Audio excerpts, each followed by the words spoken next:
Here's how to remove private browsing in Safari on iPhone in 2026. If this video helps, please like and subscribe for more quick tutorials. Private browsing prevents Safari from saving history, cookies, and website data. You can turn it off anytime.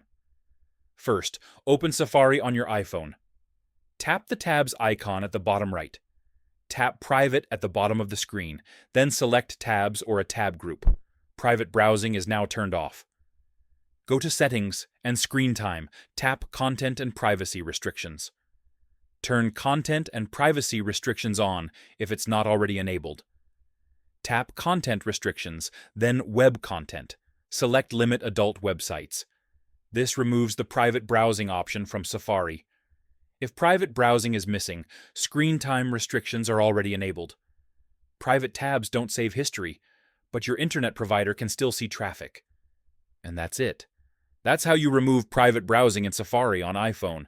Subscribe for more iPhone tips.